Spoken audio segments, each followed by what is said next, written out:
Hello, thank you for joining us. First tonight, a new 500-bed Nightingale hospital to treat patients with coronavirus has been officially opened in Harrogate today. The guest of honour was Captain Tom Moore, the Army veteran who recently raised over £27 million for the NHS by walking laps of his garden. Our health correspondent, Jamie Coulson, joins us now live from Harrogate. Jamie.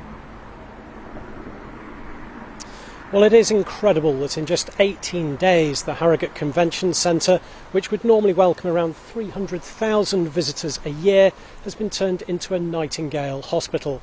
It has been an extraordinary effort by all involved to create what was described today as a hospital we all hope we'll never need.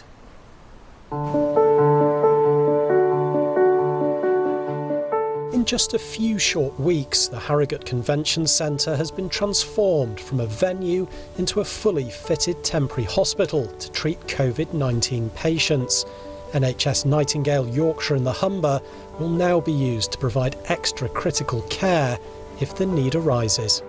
So this is one of the bays, critical care bed in G Hall. The new Nightingale Hospital has capacity for 500 critical care beds. Each bay is ready to treat some of the sickest and most vulnerable. We've got the equipment needed to provide level 3 care, so patients who require ventilation. We've got skilled staff who have been through induction this week with the right skills. We will always make sure that staff have access to the appropriate training for equipment, that our procedures are in line with national guidance. So absolutely, this is a safe environment. I hereby declare the National Health Service to Nightingale Hospital, Yorkshire and Humber is open.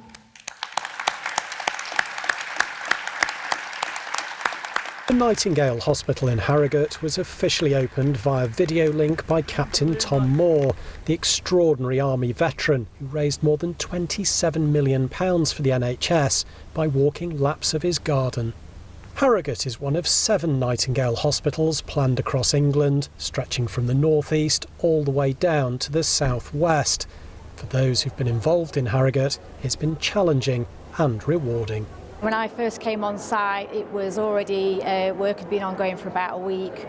And so seeing it from then to seeing it now and kind of the completed halls is just incredible. It makes you feel really proud to both be a nurse and part of the NHS as the teams have come together and worked as one. After a truly extraordinary effort, this convention centre that would normally host exhibitions and conferences is now ready to receive patients when, or indeed if, hospitals need help.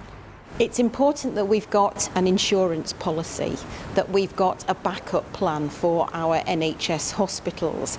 However, at the moment, they are coping very well. We've had over 300 staff here over the last week in doing their induction and training and getting familiar with the environment, and we'll make sure that the environment is still maintained. We'll keep in touch with all of those colleagues who are working back at their normal hospitals, and we've put together a plan that if we're ever needed, we're able to step back up, bring those colleagues back into Nightingale and be ready to treat patients if necessary.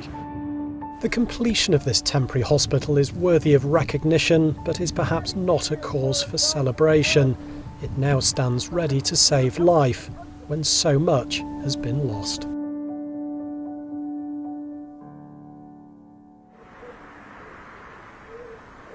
Speaking to people at the Nightingale Hospital today, there is immense pride in what has been achieved here, but perhaps a little bit of sadness about what it might eventually be used for. But at the moment, there are no plans to admit any patients at all, and that is because hospitals elsewhere in the region are coping.